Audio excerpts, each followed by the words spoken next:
Your job is to try to be the best basketball player you can be. To do that, you have to practice, you have to train. You want to train as much as you can, as often as you can. So if you get up at 10 in the morning, train at 11, say 12, train at 12, train for 2 hours, 12 to 2.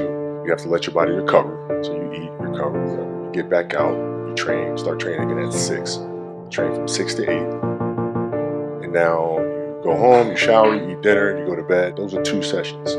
Right now, imagine you wake up at 3, you train at 4, you go 4 to 6, come home, breakfast, relax. Now you're back at it again, 9 to 11, right? Relax, and now all of a sudden you're back at it again, 2 to 4, and now you're back at it again, 7 to 9. Look how much more training I have done by simply starting at 4, right? And so now you do that, and as the years go on, the separation that you have with your competitors and your peers, it just grows larger and larger and larger and larger and larger.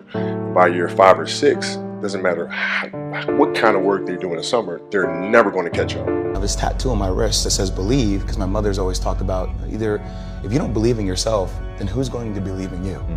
And I think that was one of the benefits of being an athlete that was always overlooked, in my opinion.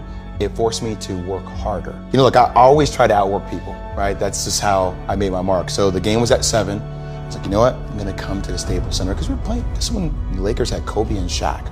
Okay, this is like the championship Lakers.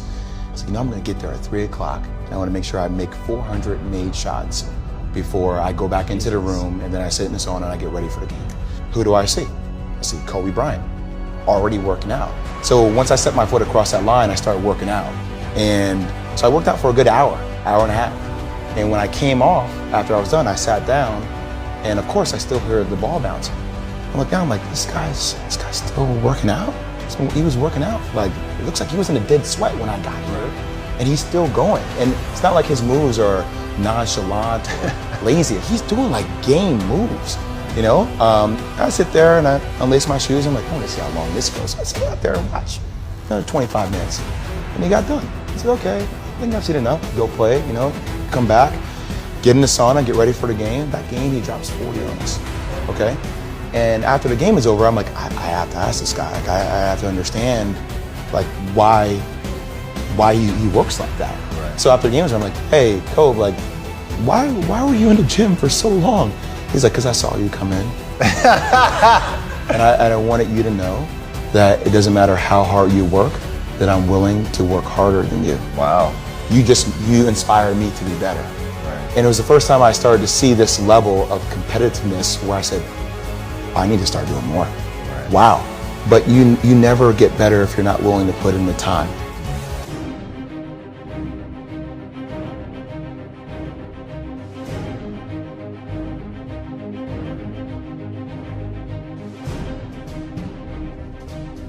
So there's this viral article on Reddit about Kobe Bryant's work ethic, that this trainer got called up at 4:30 in the morning by Kobe to go work out with him.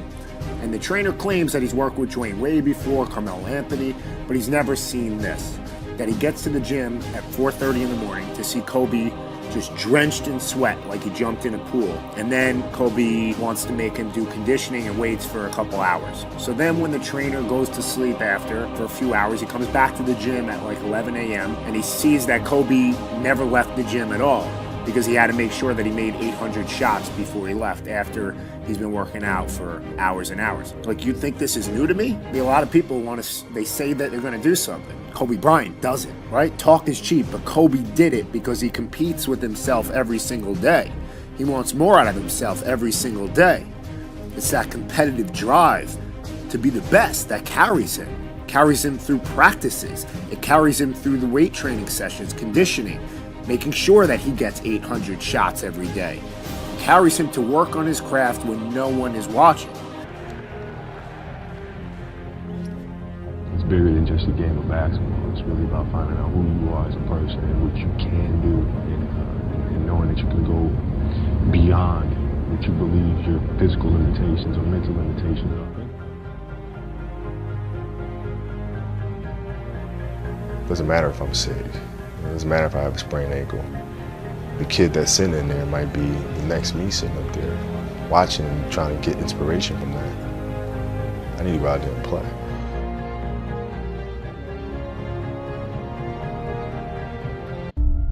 I'm gonna tell you a story that you probably don't know about Kobe Bryant. You see, Kobe was a young kid coming right out of high school, right? The first guard to ever make the jump. You know that he wanted the challenge, the ultimate form of competition, the NBA. But something you don't know about him? He passed up the movie role with Spike Lee, He Got Game, that eventually went to Ray Allen. You see, he was totally focused on one goal. His mind was on one place only. All he wanted was a basketball in his hands and to train in the gym. No extracurriculars. Laser beam focus. You need it. Go ahead and tell me one player in the league that's hungrier than him on a consistent basis. And consistency is what builds greatness. Step after step. It takes brick by brick, floor by floor, building by building to build a city. But you need each brick. You need each one. 16-time All-Star, 5 NBA championships, 12-time All-Defensive Team. It starts with your very first practice. You don't accomplish today is wasted. Bye-bye. Gone.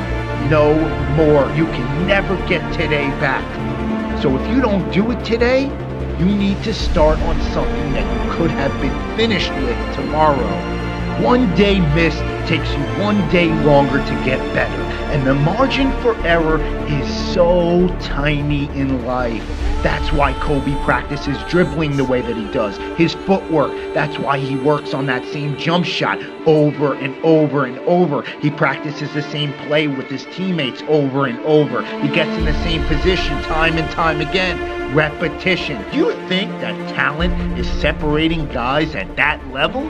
Champions find a way to make it happen, even when they're tired or they're completely spent, or something's not going right. When they have nothing left in the tank, they will make it happen and find a way. This is a guy that showed us that gold was important again, that it still mattered. That's called pride. And if you carry that with you wherever you are, you're gonna move the world because you'll find a way.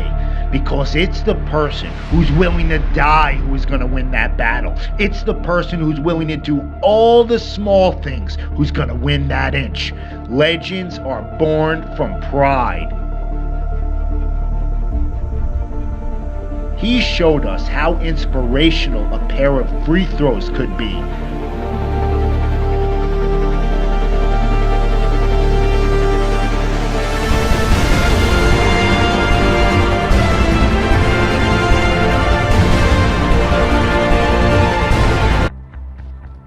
Once upon a time, there was a young basketball player who had dreams of becoming one of the greatest basketball players of all time. My name is Kobe Bryant. I'm 17 years old with the hunger, the motivation, and the desire to be the best possible basketball player that I could be. He worked day and night, every day, for years and years and years and years and years. And as time went on, 20 years had passed, and he felt that he had accomplished all that he set out to accomplish. But what he come to realize is that the goal that he set out initially of becoming the greatest of all time was a very fickle one. And what he realized that the most important thing in life is how your career moves and touches those around you and how it carries forward to the next generation. But he realized that's what makes true greatness.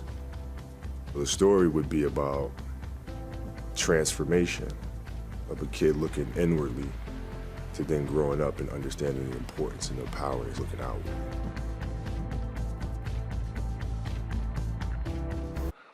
So that was the first change for me. And then as I got older still, it became more about how are you inspiring others, right, to find themselves. That is the ultimate championship. So won 5 championships. That's great. Another team won a championship this year. Team's going to win a championship next year. Those things come and they go.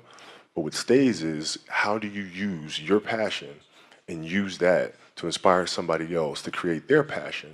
And then how can they pass that on to the next person? That is true success.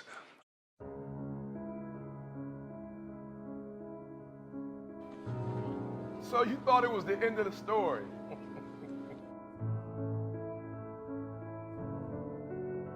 You thought that one single event, that one single moment was enough for him to stand amongst the greats.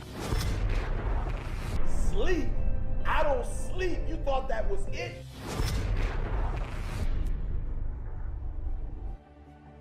Well, you thought it was over. Well, it's just getting started. This is the part where you reinvent yourself.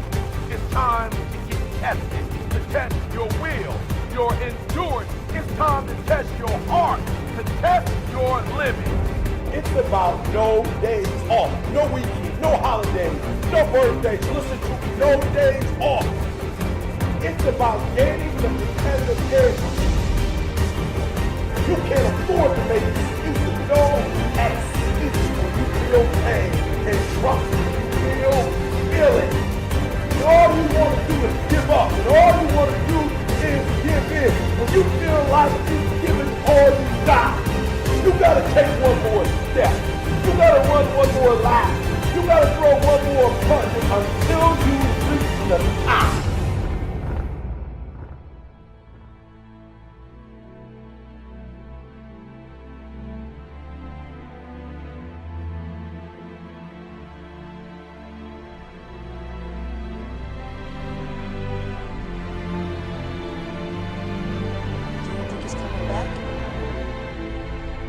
I don't know. What do you fear? You know this is your beginning, but this doesn't have to be your end. Get off the ground. You can't do nothing without faith. You are still special. Is it beyond our reach? No, I'm not afraid. I'm angry. You can't give in! Behind every fear is a person you want to be. Fear is self-imposed, meaning it doesn't exist. You create it, you can destroy it. You face your fears, you become the person you want to be. You run from your fears, you're not living. You're alive, but you're not taking the freedom. You're not running the day. The day's running you. We all fall down in life. The question is, who gets back up? You don't owe these people anymore. You've given them everything. Not everything.